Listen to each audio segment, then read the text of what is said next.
and welcome back to DPAF. My name is Elena and I'm joined today by David Pattinson to discuss the ongoing lockdown in Great Britain. David, it's great to see you. How are you? I'm doing fine. Thanks very much for having me. It's great to see you, Elena. You know, you and I met in London a while back, and now you're in Russia, and I'm in the United States of America, so it's pretty cool that we're able to connect and talk here on Christmas 2020. It's been a really difficult year for the British people, and look forward to talking about it with you. Yes.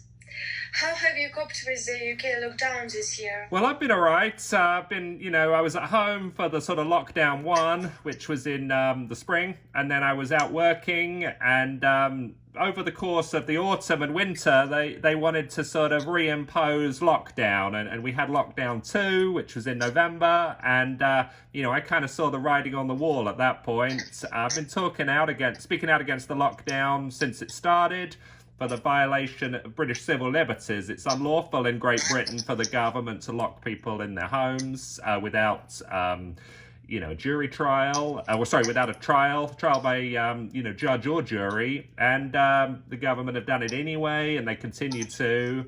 So I left and moved over here to the United States. In the state of Florida, where I am, there's no lockdown restrictions, and that's where I've been sort of since November. They're now talking about, they're now pretty much doing lockdown 3 in London and across Great Britain. So difficult time for the British people. I'm lucky that I am not there, but I want to support the people getting their freedom back, and that's why I'm doing this interview with you. Oh, thank you very much. Great Britain has always been known around the world as a free country. Does it still exist? Is it still a case? No, it's not a free country anymore. We have a group in Britain called the English Civil Liberties Union that are meant to defend civil liberties. And when we had the biggest sort of violation of civil liberties back in March, I think these people were doing like a renovation on their office building.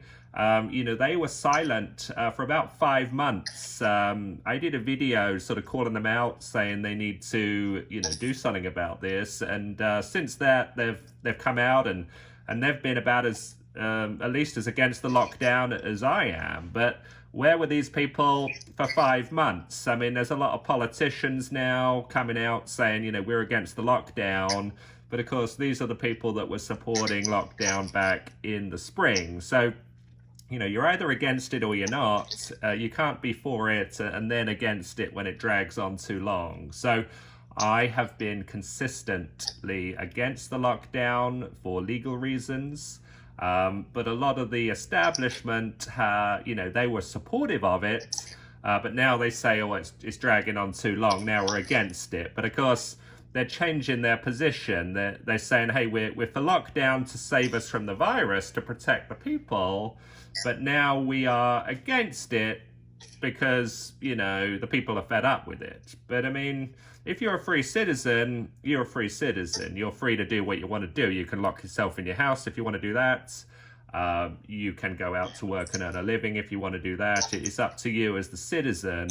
It's not up to the government to tell you what to do. Now, obviously, in places like China and in Russia, the people have a different relationship with the government. But in Great Britain, we are a free country, or at least we were up to this year. And, we've never had a lockdown for all the thousands of years we've been operational. And then this year, 2020, we have, now 3. So definitely a change from Britain being a free country to Britain no longer being a free country. I think that's a bad change. Okay. What do you think? Does the British Bulldog Spirit still exist? Well, I think it exists, but I think it's been heavily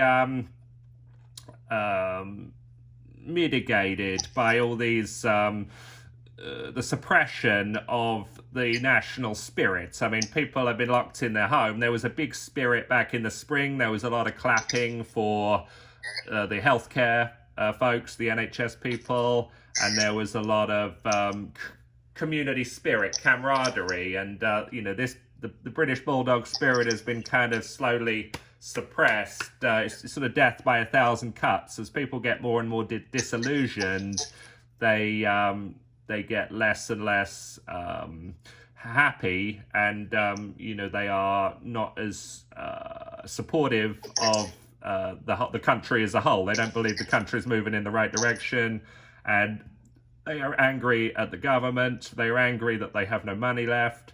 They are angry that they're losing their homes. They're angry that they've lost their freedom. And I think the overall point of all this is that the coronavirus is not as serious as the government portray it to be. I think the people realize that. I mean, I have never been one to worry about the seriousness of the virus. I've just been totally focused on civil liberties. Whether the virus is serious or not serious, it's up to you as the individual to make your own healthcare decisions.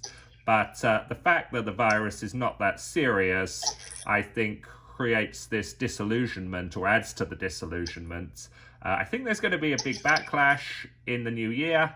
The backlash has definitely been growing. I was going to these anti-lockdown protests in April, and there was only like 100 people there.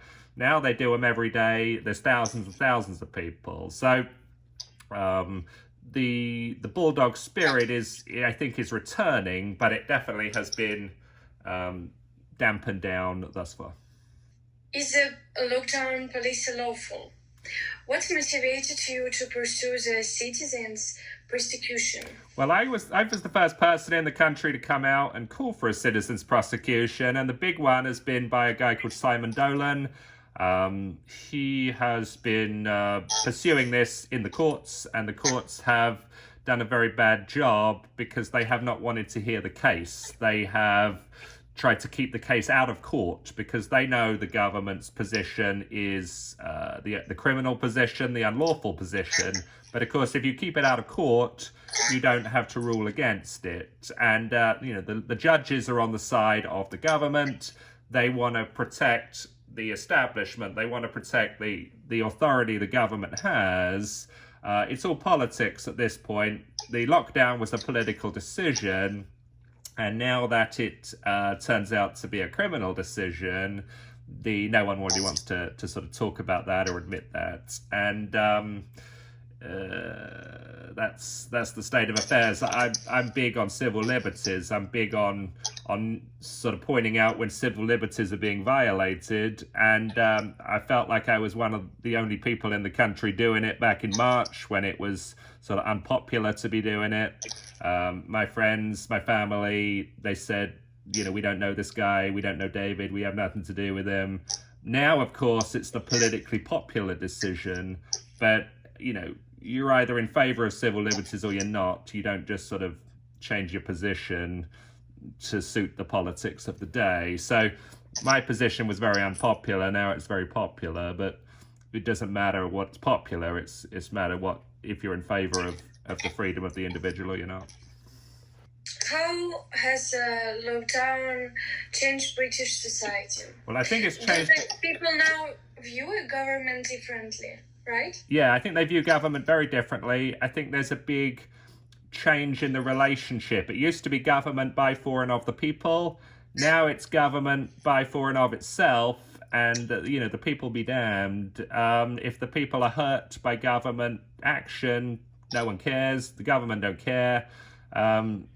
The government are not serving the people. They're serving themselves. They're enriching themselves. And the people are getting very badly hurt. They're getting hurt financially, and they're getting hurt from a health sense. There's a lot of suicides. There's a lot of poverty. There's a lot of depression. There's a lot of mental health problems as a result of the lockdown. And, the government, it used to be the people in charge of the government, guiding the government. I mean, civil liberties are to keep the government in check. I mean, that's the purpose of civil liberties. It's the limit to government authority. But of course, if the government say, well, we're just going to ignore all the civil liberties, do what we want, then there is no limit to government authority. There is no limit to government tyranny. So the civil liberties are like the backstop. But if they are removed, then there is no backstop, and this changes the relationship between state and citizen. The citizen is the slave, the government is the slave master, rather than it being, government serving as a public servant, serving the people, delivering the people's wishes, and protecting the freedoms of the people fundamentally. This government has done the absolute opposite of protecting the freedoms of the people. They have instead removed them. How do you view the role of the media, the courts, and the police in 2020? They've been atrocious. I mean, the media is, instead of being representative of the people, they have been representative of the government. They have been in charge of terrifying the people, scaring the people into submission. So they've done a horrible job. The courts have done absolutely nothing. You cannot put a citizen under house arrest in Great Britain without them having a right to their day in court. So the courts haven't done any court cases. And then the police, instead of enforcing civil liberties, have instead enforced these unlawful lockdown laws or rules or diktats. I mean, a lot of these laws haven't really even been passed in Parliament. They've just been announced by the government, and the police go and enforce the rules rather than protecting civil liberties. I mean, civil liberties, we have the right to freedom of association. We have the right to not be on endless bail. We have the right to presumption of innocent until proven guilty. So instead of the government presuming you've got a health virus, you're carrying the virus, they have to presume you are not carrying the virus unless they prove it in court. So there's been a lot of also freedom of speech. I mean, people who are critical of the government, like me, are sort of pariahs, get their freedom of speech suppressed. All these anti-lockdown protests are met with a heavy police response, the right to protest. So the police should be defending civil liberties instead of helping the government to eliminate them. Okay, what do young people you've met think about the lockdowns? They think it's a joke. I've met a lot of them in Britain, certainly met a lot of them here in the United States, because I've been able to socialize more. I mean, I'm able to go out to bars every night, restaurants, shops, and, sporting events. And I've been able to chat with a lot of young people here. Some of them are working in hospitals, some of them work in business, and they laugh about the coronavirus. They think it's nothing. I've met quite a few people here that have actually had the virus, and they're off work for 3 or 4 days, and then they're back at work.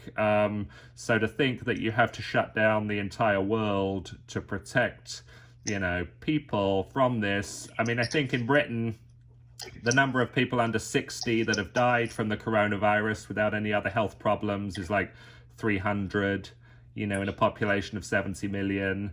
So to say it's a joke, I mean, I agree with those people, but I've never been one to worry about the severity of the virus. I've been the person to worry about the violation of British civil liberties. It doesn't matter to me how serious or not serious the virus is, but obviously the government overplaying the severity of it is a political decision they've made, and it speaks a lot to their character and their competence rather than it does about anything else. Mm-hmm. And now they're still laughing. Yeah, everyone's laughing about it. I think in Great Britain, more and more people are realizing this as well. They're saying, yeah, this virus is a joke. I mean, you look at these people that work in supermarkets, shops or retail shops, they serve food, and they're there every day, and they interact with hundreds of people every day, and they never get ill and all this sort of stuff. So if this is a deadly virus, a deadly killer, you'd think these supermarket people would be dropping like flies, but they're not. They're there every day. They're fit and healthy. We talk about the government changed the definition. Back in the spring, they were worried about deaths, And now in the autumn and winter, they're worried about cases. And, what's a case? The reason they're worried about cases is because the deaths have dropped. The deaths have dropped down. The testing's gone up, so there's more cases. So they make it look like, hey, there's all these, more cases. There were, few cases in the spring when we weren't testing anyone. Now in the winter where we're testing everyone, there's more and more cases. It looks like, of course there is, because you're testing more people, but fewer deaths. And deaths relative to the total population are small. Also, when I visited Belarus, that was like a no-lockdown country. I went there in September and October. Very, very few deaths. They have less than 10 a day. When I was there, it was less than 5 a day. So why is the coronavirus so deadly to British people, but not to Belarusian people? Why is it so deadly to British people, but not to Swedish people? Why is it so deadly to British people, but not Japanese people? Here in the United States, in Florida, where I am, no lockdown. There's not many people dying. No one's afraid. So it does seem the virus is very selective about who it targets. It's a very, very strange state of affairs. Yes, it's very, very strange. Yeah. What's it like in Russia, Elena? It's Russia. We are not doing a test. Only when we have a ill, maybe. But no one do a test, and a lot of people dying. It's right. It's true. Yeah. It's true. I've met people who who died from his family, and from my family, my relative, and my friend family. Yes, and it's very strange, but no one have a test. No one has a test. Good, yeah. Do you yes, think? It's strange. Are you worried, Elena? Do you think you're going to die of the coronavirus? No, I'm not worrying, and I live life like before. Yeah, well, you've always been a bit of a free spirit, that's for sure. Yes, I live like life how before, but I see around me world stuff. Yeah, world stuff. Yeah. What is overall cost of the lockdown? Yeah, the overall cost is hard to quantify. I mean, the British government only talk about the cost in terms of deaths from the virus. But of course, when you lock down the country, there's an economic cost, there's a financial cost. There's also a healthcare cost to lockdown, people committing suicide, people getting very depressed, people, there's a lot of domestic violence cases because people are trapped in their homes all the time with family members. People who are losing their jobs get to turn to alcohol and drugs. So there's a lot of secondary healthcare problems to lock down, and there's a huge financial costs. I mean, it's going to cost Britain at least £2 trillion, and that places debt on younger generations that they did not seek, that they did not give their permission to. And it's a very, very sad state of affairs. I think there's going to be an exodus of people out of Great Britain in the coming months and years because the taxes are going to be too high, the debt is going to be too high, and people are going to say we don't need this. And I think there's going to be an attempt to prevent people from leaving the country, prevent travel out of the country. And it's another worry I have about the state of affairs in Britain, about the increasing violation of civil liberties. And that's kind of, I suppose, why I do these videos, and I'm doing them with you today, and continue to sort of get the word out there that this is the wrong way to do things. Maybe okay for other countries, but it's not the right way for Great Britain, because we're supposed to be a free country. We're supposed to be leading the world in freedom. We're not supposed to be, copying China and saying, however oppressive they are, we're going to be even more oppressive in Great Britain. That's just not the British way. Yes, but now it's the most not free country. Yeah, and most not free country, I think, is Great Britain. Yes. I think you're right, yeah. Yes, unfortunately. David, how do you see future of Great Britain? Not Coronavirus ever end? Yeah, well, coronavirus will end. I mean, it will just sort of disappear from the priorities. It's like all these things, Elena. It's the sort of political priority of the government. I mean, we used to have this big thing when I was sort of coming of age. It was called the war on terrorism. And any time there was a terrorist attack, it was like, this just proves the need for the war on terrorism. Now in Britain, when you have a terrorist attack, it does not prove the need for a war on terrorism. It's just like, that's no big deal. It's not proof that we won or lost the war on terrorism. It's just a low priority. So terrorism still exists, but it's not a priority. And it'll probably be the same 10 years from now. Someone will die from the coronavirus, and instead of it being front page news, it'll be, you don't need to worry about that, David. You don't need to worry about that, Elena. Like, nothing to see here. So the politics changes, but the future of Great Britain is not a health crisis. It's an economic crisis, and it's a sort of a crisis of social cohesion. There's going to be a lot of anger and a sense of betrayal over this, because the British people supported the government at the beginning. They said, yeah, okay, we'll give up our civil liberties for the greater good. Now this violation of civil liberties has been abused, and the greater good was not necessary. There was no need for a greater good because the healthcare threat was not that serious.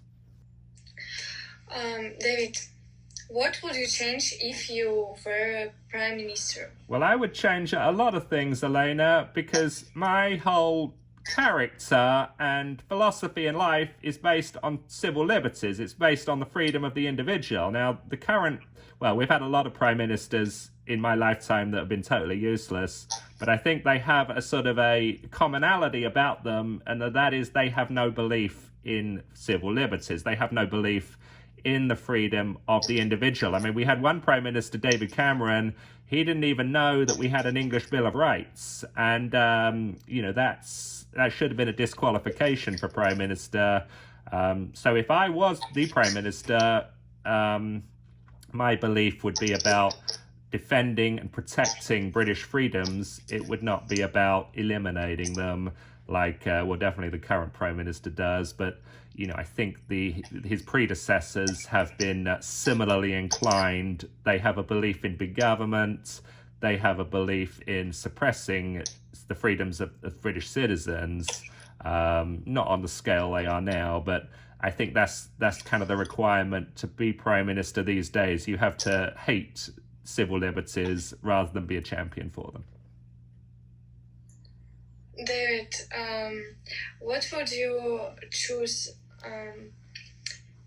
Protect health or protect freedom? I would always protect freedom. I think that is health. I think individuals have to protect their own health as part of their responsibility for being a free citizen. We used to have a couple of sayings in Britain. It was called, women had this big thing, my body, my choice. And I wish that would extend to men as well, be my body, my choice. But of course, all these people now that said that, they now sort of support compulsory face masks or compulsory vaccinations. But I mean, if it's your body, your choice, it's up to you what you do. The same, we also used to have a thing called doctor-patient confidentiality. Now you have to disclose all your private health care or your health issues to the government. So that's all gone. And I think if you are an economically healthy country, if you are a free citizen, you can look after your own health. You can look after the health of your family. You can follow advice that suits you. If you want to lock yourself down, you feel free. If you want to take a day off work, you feel free to do that. If you want to work in a job that suits you, that is either not dangerous or is conforming to your healthcare challenges or your fitness challenges, then you should be free to do that. Yeah, so I think that all fits together. What's happening now, though, is we're locking down healthy people and making them unhealthy. And we are locking down maybe elderly people, and they might not die of the coronavirus, but they can certainly die of loneliness. They can certainly die of depression. Yes, and it's a bad state of affairs, Yes, you're right. If you asked me about Russia, I have to say we can do everything. Everything is open, Okay. but only until 11 p.m. Okay, that's interesting. Yeah, yeah. So in Britain, they did kind of the same thing. It was like 10 p.m. and then I think they moved it up to 11 p.m. But here in Florida, where I am, I mean, all the bars stay up until 3 a.m. You know, so it's sort of an all day, all night society, just as normal.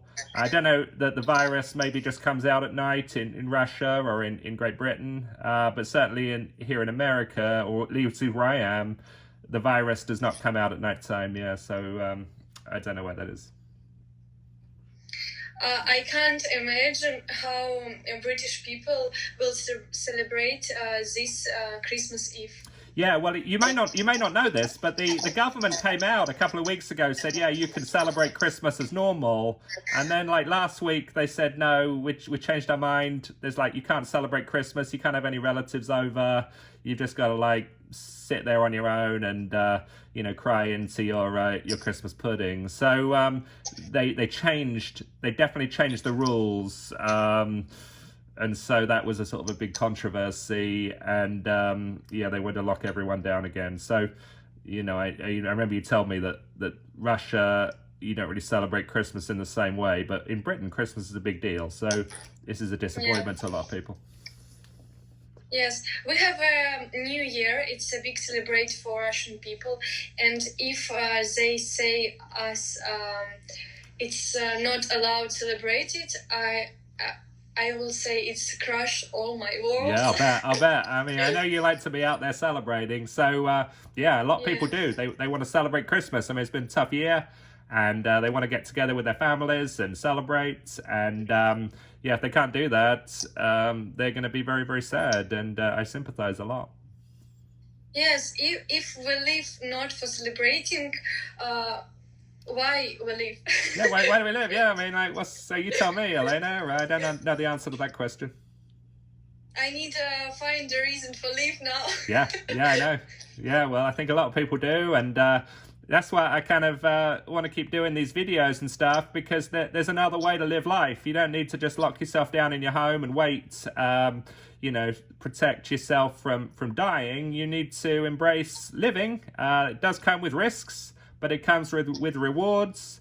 And, you know, I think we want to, especially as young people, you and me, we want to be out there enjoying life. And I'm sure a lot of other people of all ages would echo that sentiment. Yes. So I hope it will finish soon. I hope so. Yes. Well, obviously different people, different countries, different circumstances. I mean, you and I are lucky, you know, we've been able to travel away from our domestic countries in life and work abroad and stuff like that. I'm doing it now in the United States, and, you know, but yet we retain our sort of national character and our national values, and, you know, we want those values to be implemented in our countries. I mean, you're a very patriotic person, just like me, and you know, when these countries deviate from the sort of national values, it poses very big problems, and the people do not like it. And the British people, I know, are very, very upset with how things are going, and hopefully we can right the ship. Yes. Thank you, David, for this discourse. It was very interesting. Well, thank you very much. It's great to see you, and look forward to catching up with you here. Hopefully we'll meet again somewhere again soon, Elena.